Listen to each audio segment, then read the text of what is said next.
"You're no SEAL. You're just a mechanic playing dress-up," the sergeant growled, yanking her arms behind her back as the metal cuffs clicked shut.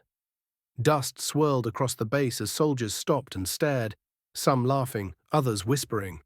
She didn't fight back, didn't flinch, just locked her jaw and stared straight ahead, until the Humvee door slammed shut behind her.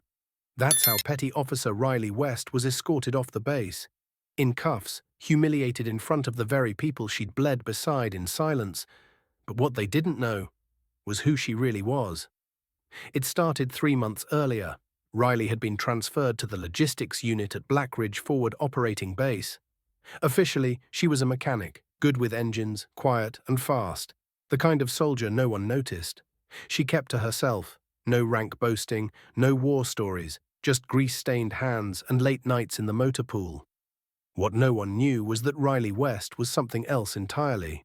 Something buried under layers of classified missions and a Medal of Honor no one ever saw. The rumors started small. She disappeared for hours with no explanation. She returned with a gash on her side once and said she fell off a ladder. She never spoke of combat, but somehow knew how to clear a weapon faster than most infantry.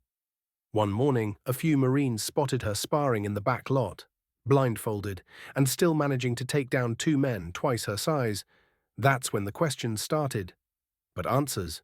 Riley never offered any. Then came the convoy ambush. A SEAL team en route to a joint operation was hit just 10 clicks outside base. No one was supposed to know, but Riley did. She overheard it on a comm left open by accident. Without orders, without backup, she grabbed a sidearm, a med pack, and vanished out the wire. 15 minutes later, gunfire lit up the night. When the rescue team arrived, they found 6 wounded SEALs and 1 unknown soldier holding a rifle with shaking arms, standing over 3 unconscious hostiles. Riley had dragged 2 men to cover, stabilized another, and kept the enemy at bay until help arrived. But when command asked how she got there, she only said, "I was in the neighborhood." That's when the trouble started. The brass didn't like ghosts, they didn't like unknowns, and Riley's file, mostly redacted. A few officers began accusing her of stolen valor, posing as special forces to gain attention. She was brought in for questioning. Her answers were calm, clear, but maddeningly vague. "I did what I was trained to do."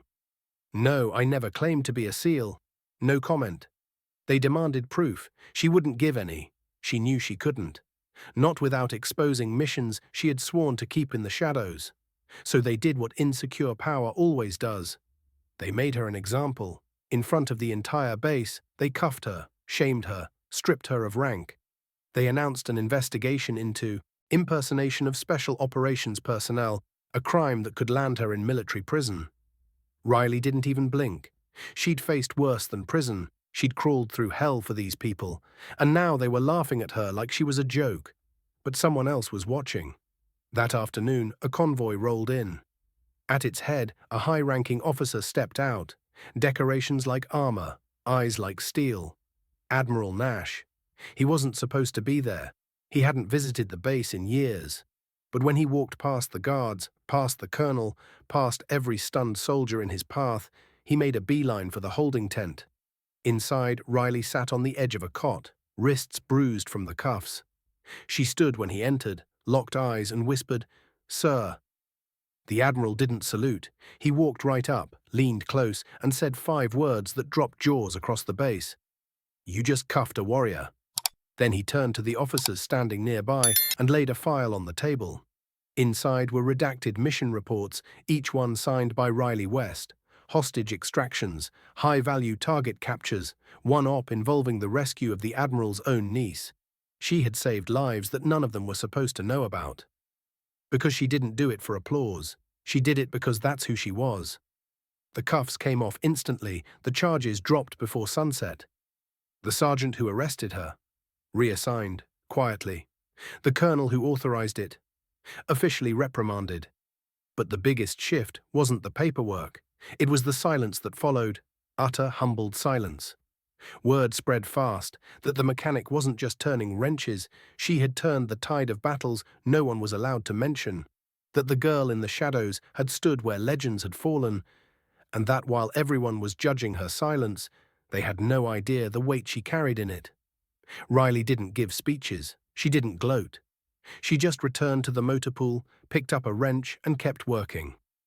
A few days later, someone left her a patch on her bench. The seal trident, stitched in black thread. No note, no name, just respect.